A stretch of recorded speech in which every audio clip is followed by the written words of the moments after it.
Now what? Amanda.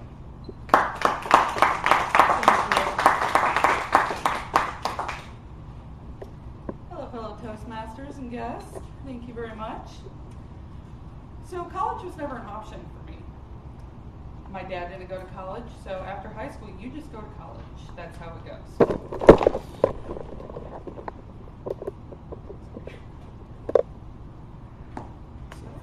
Keep going.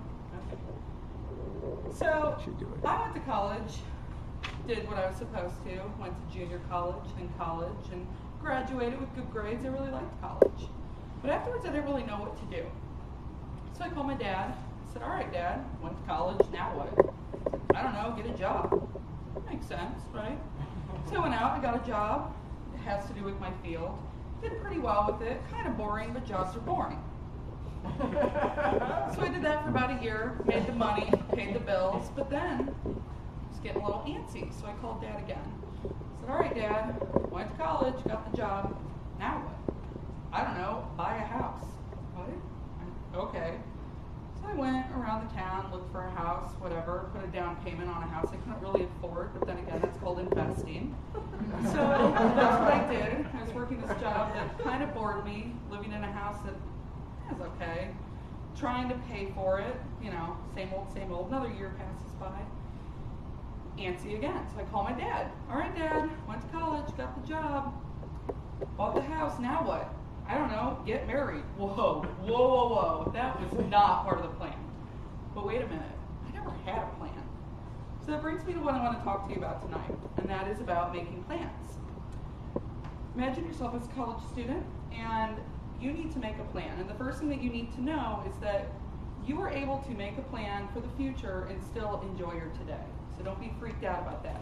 But the reason it's important to make a plan is because you need something, a solid platform to change off of or to adjust to. And you will adjust. The older you get, the more you'll adjust to it and you'll change your plan. But it's really important to have that plan.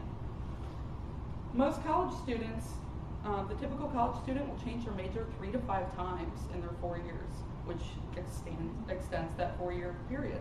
I went to school as an undeclared major because I didn't know what I wanted to do, and that's not so bad. A person who goes in with an undeclared major will change their major 1 to 2 times. So even if you don't know what to do, you need to get your priorities straight. So like I said, I got all of my gen eds out of the way, and then I decided what I wanted to do. Benjamin Franklin once said that to fail to prepare is preparing to fail. That's kind of important. So even though your plans might change or whatever, you do need to make a plan. Now that I've drilled that into your head, as important as it is to make a plan, you need to know that life doesn't go according to plan. That's my second point. Things will happen, life happens. We all know that, right? It doesn't matter how old you are, things don't go as planned.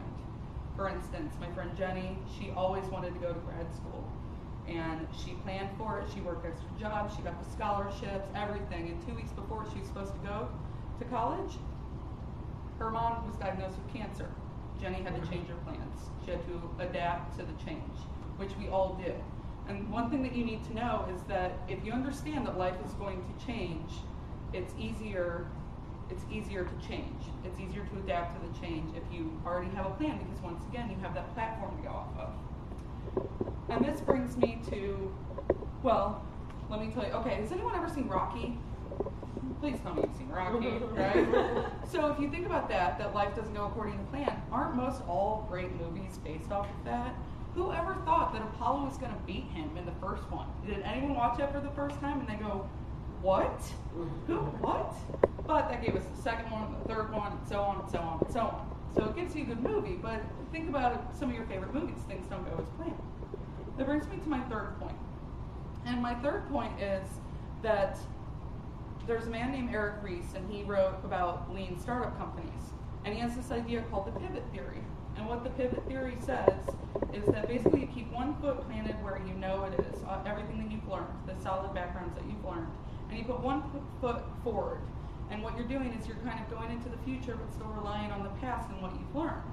So you just turn and you pivot. So when things don't start, or when things aren't working out how you planned, you have to pivot, you have to change your plan.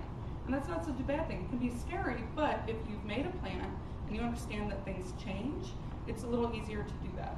example I have, who's heard of Potbelly sandwich shops? Everyone's heard of that, right? Started off as a company in 1977. Do you know what they started off as? Antique store. Antique shop, mom and pop shop. They started with an antique store and they made sandwiches for their customers to come in and spend all of this time looking at the antique shops, and by giving them sandwiches, they're like, oh, we'll keep them around a little bit longer. Well, pretty soon they realized that they weren't selling any antiques. Man, these sandwiches were flying. So they pivoted. That's what they did. They adjusted their business, and now in the year 2012, they have over 200 established stores. So, what have we learned today? We've learned that it's important to make a plan, and that once you do make a plan, it's important to understand that things don't go according to plan. And when that doesn't happen, you need to learn to pivot. So accepting that change is going to be a major factor in your life, but having a platform to jump or pivot off of, you're going to do much better. And next time I will tell you a little bit more about strategies as to how to plan. Thank you very much.